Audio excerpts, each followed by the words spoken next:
Eu queria só falar rapidamente sobre, não só sobre o senhor, mas sobre o espírito, né? A gente imaginava, eu, inclusive, depois o ministro Gilmar Mendes destacou bem, o mensalão frente ao Petrolão é coisa do Tribunal de Pequenas Causas. O que chama atenção, eu fiquei muito satisfeito com as apurações do mensalão. Um pouco de satisfação que está apurando, naquele momento, uma enorme corrupção. Mas sabe que a satisfação é desse tamanho e a insatisfação é desse tamanho. Como é que num país a gente não consegue deixar essa máquina de roubar? Como é que ela não para? Então, ao invés de a gente ficar satisfeitos com as ações feitas de punição, aí devia ficar mais indignado ainda. É o processo inverso. Como é que é possível? Como é que é possível? Eu disse que eu estava satisfeito, ele está dizendo que eu tenho que ficar insatisfeito. Sim, tem de ficar cada vez mais insatisfeito. Como é possível ter tanta corrupção? A gente imaginava que o mensalão nunca teria mais nada pior. O Petrolão é 1000 vezes mais. Com o dinheiro do mensalão, eles pagaram. Com o dinheiro do Petrolão, vale lembrar, pagaram as multas de alguns do mensalão. É um negócio assim inacreditável. São pessoas marginais do poder.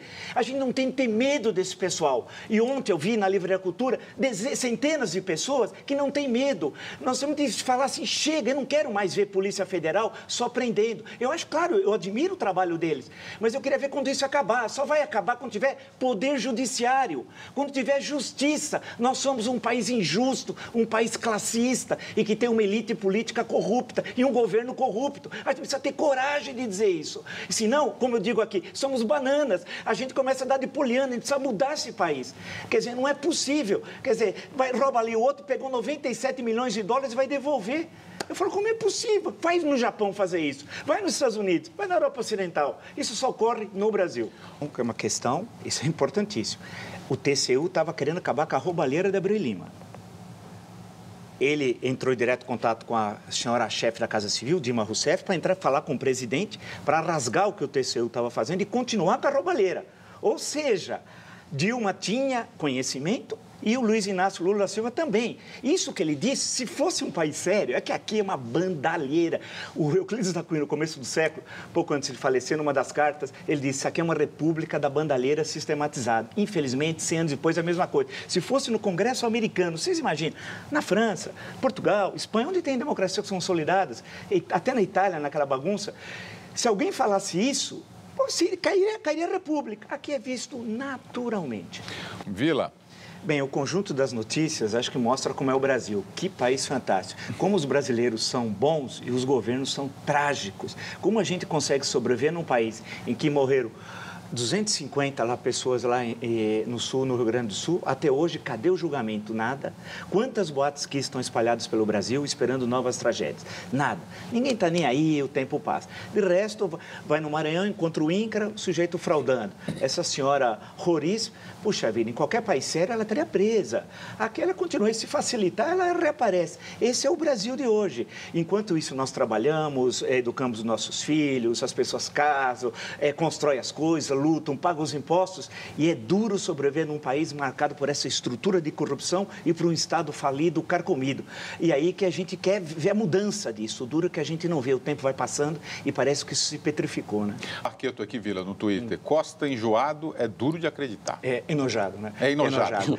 Eu assisti toda a sessão e fiquei observando. Tá? Eu acho que tem alguns pontos importantes aí, acho que é destacar. A primeira afirmação dele, claro, que a indicação política, todos os cargos são indicação política, como se fosse sinônimo de corrupção, não é verdadeiro. Você pode ter indicação política e ter um excelente administrador. Isso como ocorre em prefeituras, em governos estaduais ou em órgãos públicos federais. Tal. A indicação política não leva necessariamente a atos de corrupção. Primeiro ponto. Segundo, ele disse uma coisa que eu tinha dito aqui, fiquei satisfeito, né, que aquele e-mail que ele passou à então chefe da Casa Civil, a senhora Dilma Rousseff, era verdadeiro. Então, aquilo que foi divulgado pela revista Veja, que falavam que era mentira, ele mostrou que era verdade. Então, é importante, sempre quando se fala que é uma mentira, e não é uma verdade, a gente dizer, a verdade era verdade.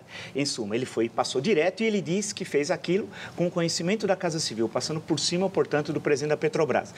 E todos os detalhes que ele deu é que esse esquema, o maior esquema de corrupção da história da humanidade. Não há na história da humanidade um desvio de recursos públicos, né? Por isso que nunca na história desse país teve tanta corrupção. Então, isso tem de mostrar, reafirmar, os valores são fabulosos. Só da Petrobras estima-se de 10 a 20 bilhões. Então, não podemos esquecer. Passar a mão, dizer, não, então foi isso, porque com os pobres, os miseráveis, aí a justiça é severa.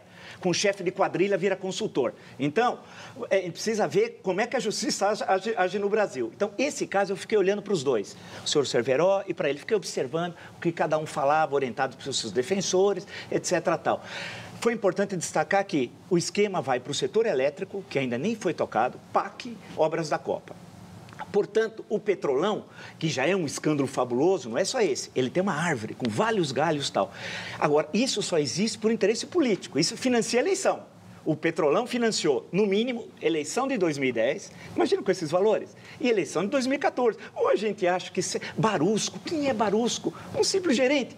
Tem 97 milhões de dólares. Será que para ele, a gente é idiota? Claro que ele não sabe. Foi para a política, foi para a campanha eleitoral, para a campanha presidencial. É claro que foi. Então, quando ele falou que se sentiu enojado, eu fiquei observando, ele falou da família, etc. Foi interessante. Ele dizia assim, olha... Quando a gente entra numa coisa, a gente não consegue sair. Isso é verdade também. Quando se entra num esquema de corrupção, onde tem quadrilha e gente que morre, e tem gente que mata, hein? Quantos assassinatos na última década nós vimos, né? O pessoal mata mesmo, já mataram tanta gente, né?